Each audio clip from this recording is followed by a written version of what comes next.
Call of Duty is the most popular game there is. Everyone's playing it, so of course bad people are going to play it too. Yeah. To try to blame Shakespeare and the violence in Shakespeare and the violence in art for violence that happens in the real world is something that's been tried for years and is always wrong. People must take responsibility. We must stop blaming society and actually blame the perpetrator. Yeah. Violent video games. It almost rolls off the tongue.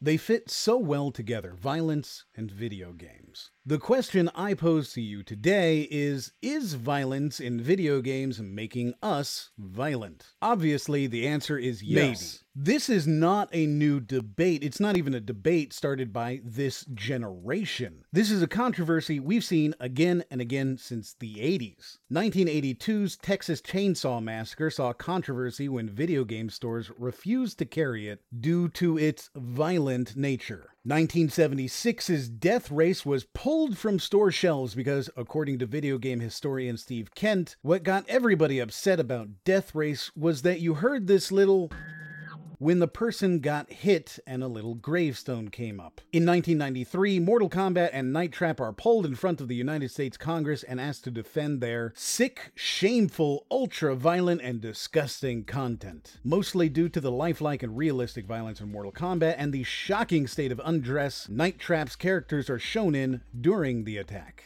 1988's Splatterhouse, 1983's Halloween, Wolfenstein 3D, Doom, Doom 2, Doom 3, Grand Theft Auto 1, 2, 3, 4, 5, the Manhunt series, even God of War in 2005, and Call of Duty Modern Warfare 2, most notably the mission No Russian. Remember, no Russian.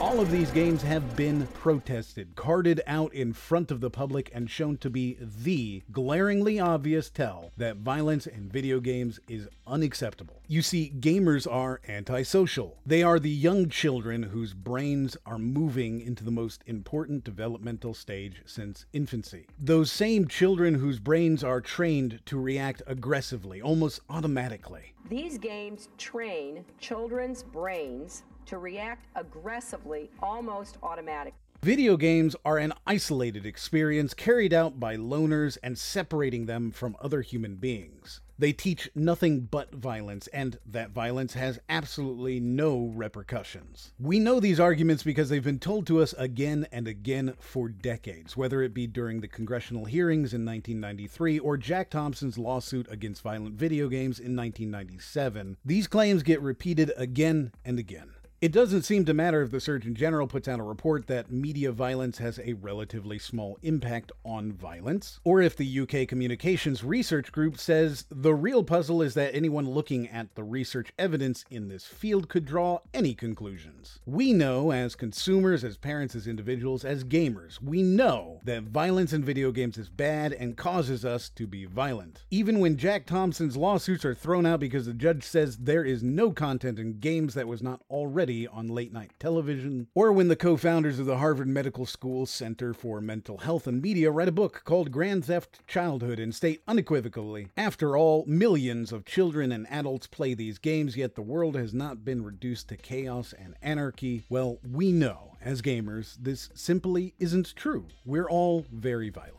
The fact is that 160 kids have been killed between 2008 and 2017 because of video game-related violence. That number is, of course, actually the number of students who have died while playing football, but the number is still quite close, I'm sure. You see, the problem is that while I've included my sources in the description, how likely is it that you're going to spend the time to learn about it? Are you going to click and download these reports and pour through dozens of pages of content just to find out if I've lied to you? I would imagine not. And this same lack of self-research is exactly why we're in the position where you can, as a politician, more easily blame a video game for murder than you can absentee parents, poverty, or mental illness. This is not a problem that's going to go away for a lot of years. Our current crop of politicians did not grow up in the post-Mortal Kombat era, in the period of time when games were considered to be pretty realistic. I can guarantee that almost no politician currently sitting in a lawmaking capacity has played a game with the kind of violence we've seen in Until Dawn. And until we've reached a point where that is likely to be true, we're going to continue to hear people say that video games, a thing they don't understand, don't use, don't like, like and are afraid of. That these fearful creations are scary and bad and cause problems. Yes, the U.S. Supreme Court ruled in 2011 that games are protected by the First Amendment of the United States Constitution. They are a form of free speech no different than a movie, a book, or this video you're watching right now. They are protected speech and cannot be curtailed by the government. However, they do provide a useful scapegoat. You see, it's difficult to convince someone that the problems are varied and hard to overcome. Never mind that according to research done by Polygon, only 4 of the 100 deadliest school events in modern history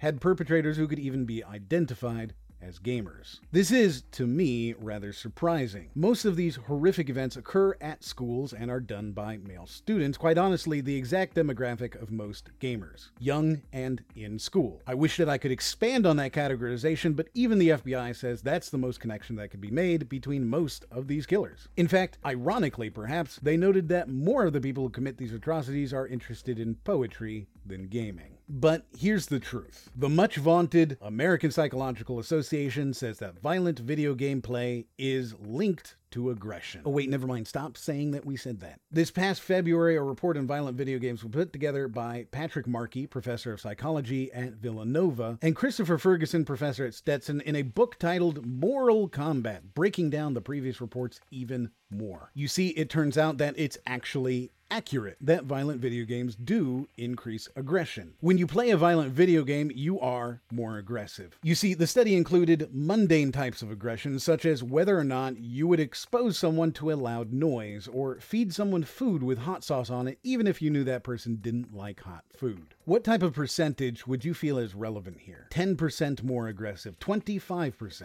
maybe 50% more aggression was seen after playing violent video games. Now, you've seen YouTube videos, you know those numbers aren't right, and I'm about to tell you the shocking truth. A number so high or so low that it blows you away. But actually take a moment and consider what percentage would be relevant. Would you think that violent video games would increase aggression by, say, 5% or by 80%? What's a realistic number here? We've heard all the evidence all our lives that violence begets violence. When we hear violent words or see violent images, when we play violent video games, we become more competitive and therefore more aggressive. And that aggression was quantified, and there are studies about it. What percentage of players who engaged in this violent activity, watching gore and participating in violence against other people and human-like effigies, what percentage become more aggressive? For those of you who have been watching for a long time, we actually did cover this in a rapid roundup, one of our previous styles of videos from back in February when this report was announced, so you've already got a head start. For everyone else, that number has a 4 in it. It's not 4%. No, it's not 40% either. It's 0.4%. 0.4. Statistically speaking, that's a number so low that it doesn't count. In fact, all research from any sort of reputable source continues to show that violence in video games does not lead to violence in real life. How do you feel about violent video games? Would you let your child play a violent video game? Would you let them play football at school? And if those answers are different, if you would let them do one and not the other, why? If you enjoyed this video, please share it on your Facebook and consider giving it a like. If you didn't, then don't do either of those, but if you did, you can watch another in the corner right now, and as always, we'll see you on the next one.